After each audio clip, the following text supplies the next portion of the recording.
Mes chers frères et sœurs, amis du parvis du Seigneur, paix et bien dans le nom de notre Seigneur Jésus-Christ. En ce mardi de l'octave, une seule chose nous propose pour notre méditation, la résurrection de Christ, la clé qui fait passer du plaisir à la joie. Dans l'évangile extrait de Saint Luc au chapitre 24, le verset 13 à 35, Saint Luc nous dit, le troisième jour après la mort de Jésus, 2 disciples faisaient route vers un village appelé Emmaüs, à 2 heures de marche de Jérusalem, et ils parlaient ensemble de tout ce qui s'était passé.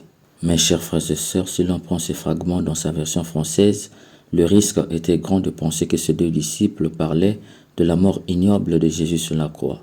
Or, lorsqu'on le prend dans sa version grecque, kai autoi omilum pros alilus peri ponton ton bebekoton touton, il s'agit d'une critique sévère et dure, un fragment négatif sur les grands prêtres. En effet, par ce fragment, Saint Luc nous montre l'esprit de révolte qui habitait ces 2 disciples. Quand la souffrance s'empare d'un corps, l'homme devient très critique envers ses bourreaux. Il est prêt à en découdre avec eux. Mais, dans le cas de ces 2 disciples, ils n'ont ni les moyens ni la capacité de le faire. Ils sont face à leur impuissance. S'ils le pouvaient, ils allaient finir avec chaque membre du Sanhédrin. Hélas, ils ne peuvent le faire. Leur force est limitée. Du coup, leur douleur est triple.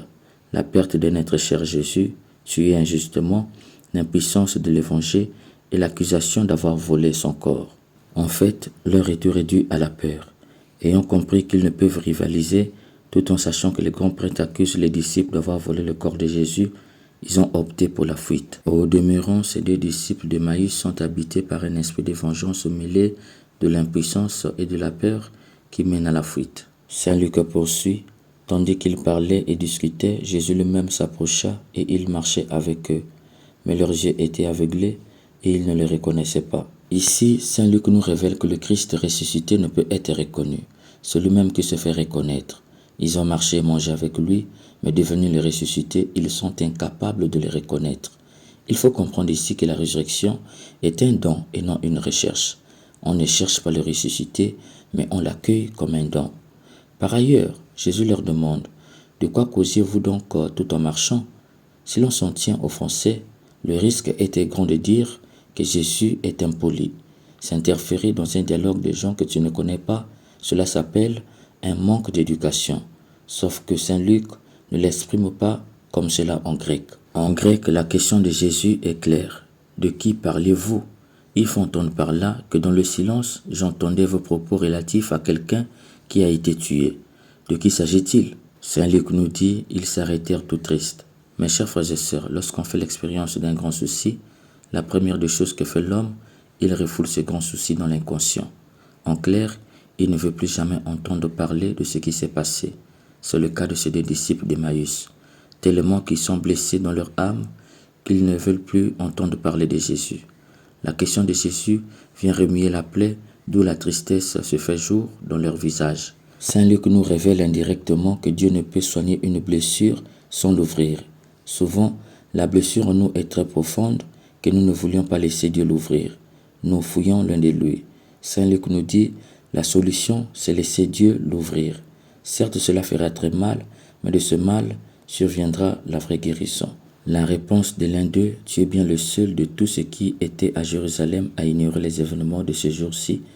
Il faut entendre par là, tu viens de loin et c'est vraisemblablement la raison pour laquelle tu ignores. Même si tu es expatrié, du fait que tu es circoncis comme tout Galiléen, tu devrais le savoir qu'il y a 3 ans de cela, un grand prophète s'est levé dans notre pays, puissant en œuvre et en parole, devant Dieu et devant les hommes. Ses paroles et ses œuvres étaient réellement celles du Fils de Dieu, comme il le disait. Lui ne visait pas un pouvoir terrestre, son royaume était éternel et spirituel.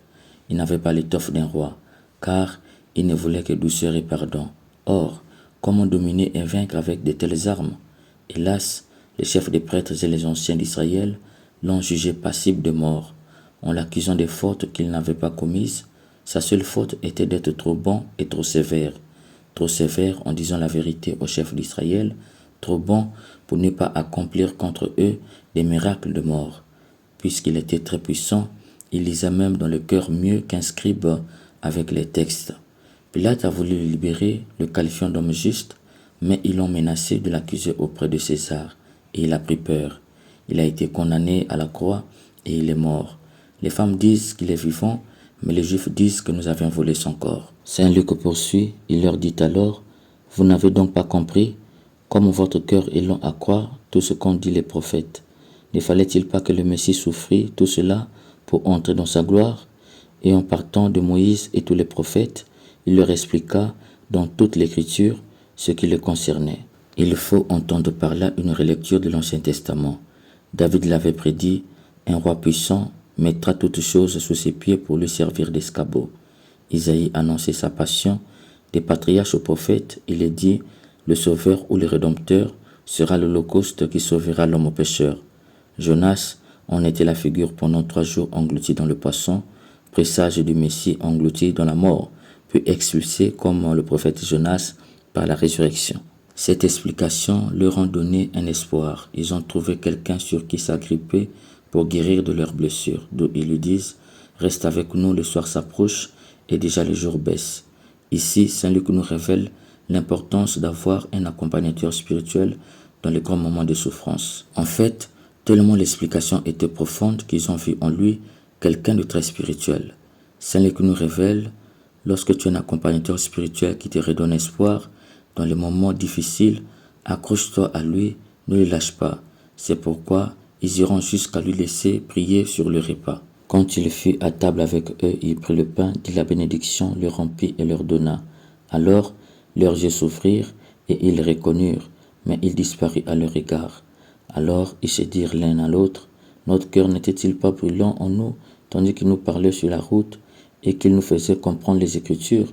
À l'instant même, ils se levèrent et retournèrent à Jérusalem. Mes chers frères et sœurs, nous venons d'assister là à un passage du plaisir à la joie.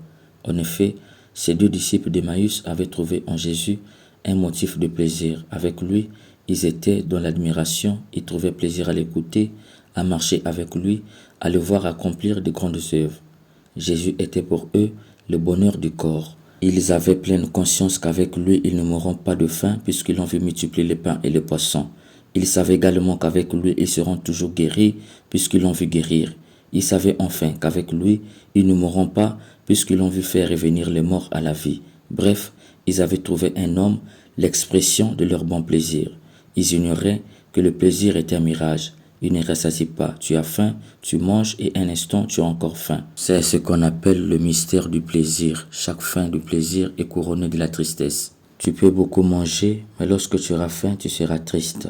Plus tu as faim, plus tu es triste. Ainsi, tu cours exclusivement après le plaisir, tu te condamnes davantage à la tristesse. Car le plaisir vit un moment et meurt. C'est pourquoi il te laisse un goût de mort lorsque tu t'en nourris. C'est pourquoi le plaisir ne peut exister là où vit la souffrance. Le plaisir n'épouse pas les plus grandes douleurs. Jérusalem était devenu pour les disciples d'Emmaüs le lieu de plus grandes douleurs. C'est pourquoi ils ont fui. C'est pour te dire, cher ami, si tu as encore de l'amour du plaisir, sache qu'une grande tristesse t'attend. Aujourd'hui, nous assistons à des chrétiens et chrétiennes complètement perdus parce que le mari ou la femme leur a quitté. Il en est qui veulent aller jusqu'au suicide.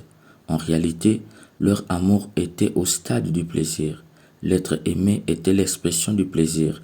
Étant donné qu'il n'est plus là, le goût de la mort qui se trouve à l'intérieur de l'enveloppe du plaisir se dévoile. Outre cela, cher ami, si tu vois quelqu'un qui t'aime d'un amour de plaisir, c'est-à-dire par ton corps qu'il t'aime ou par ton portefeuille qu'elle t'aime, sache que cet amour n'ira pas loin. Quand une beauté plus sublime se pointera, lorsque le portefeuille sera vide, l'un ou l'autre partira. N'oublie pas que le plaisir n'épouse pas les plus grandes douleurs. Quand vient les plus grandes douleurs, l'amour prend fin. C'est dans ce sens que Jésus leur apparaît afin de le faire passer du plaisir à la joie. C'est pourquoi j'ai dit, la résurrection du Christ est la clé qui fait passer du plaisir à la joie. À la fraction du pain, Saint Luc nous dit, ils l'ont reconnu. En fait, ce n'est pas parce qu'il a prononcé les paroles du jeudi saint. D'ailleurs, Saint Jean nous dit, il n'était qu'avec les 12, ce qui veut dire que les disciples d'Emmaüs n'étaient pas là. Mais ils l'ont reconnu parce que l'action du pain consacré a dévoilé la beauté du ressuscité. Ils ont vu Jésus qu'ils avaient l'habitude de voir, mais encore très, sinon extrêmement beau, au point où ils n'ont pas eu le courage de le regarder. À un moment, ils ont voulu le regarder parce que la lumière avait baissé, il n'était plus là. Un moine qui avait compris cela avant moi disait « La beauté du prêtre, c'est dans la consécration du pain et du vin. Chaque fois qu'il consacre le pain et le vin, il est lui-même enveloppé dans cette beauté. C'est pourquoi il reste et demeure un corps qui attire. Quel qu'en soit, dit-il, tant qu'il consacre le pain et le vin, il restera un bel homme. » Ainsi donc, le dévoilement de cette beauté a pour but faire passer les disciples d'Emmaüs du plaisir à la joie. En effet, en leur dévoilant la beauté de son corps ressuscité, Jésus leur faisait don de son véritable être. En fait, la joie, c'est le bonheur de l'âme. C'est pourquoi le dévoilement du corps ressuscité a pour but satisfaire l'âme. Avant la mort, Jésus n'était pour eux que celui qui satisfait le corps. Ils sont tombés dans le piège du plaisir. Par la résurrection, Jésus dévoile sa beauté pour satisfaire leur âme afin qu'ils passent du plaisir à la joie. Car la joie nous met en mouvement vers les autres. Jésus n'enverra pas les disciples au monde pour aller donner le plaisir. Non, il les enverra donner la joie. Cher ami, la joie est un médicament contre les grandes douleurs. Elle est toujours au fond et surgit au moment où font irruption les grandes douleurs. La joie fleurit au bout du dent, mais les dents exigent l'oubli de soi, la mort de soi-même. Ainsi la joie, c'est la vie retrouvée quand on accepte de la perdre. Dans le Christ et par le Christ seul, le mystère de la joie, c'est le mystère de la résurrection.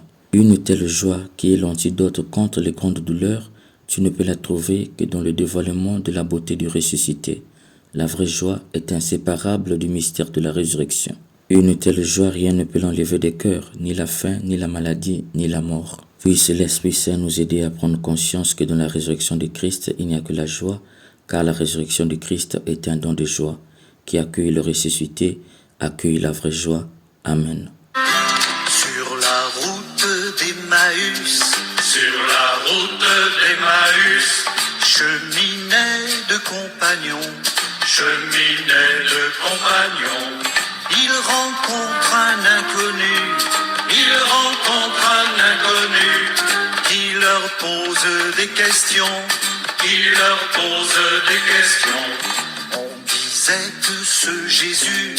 On disait que ce Jésus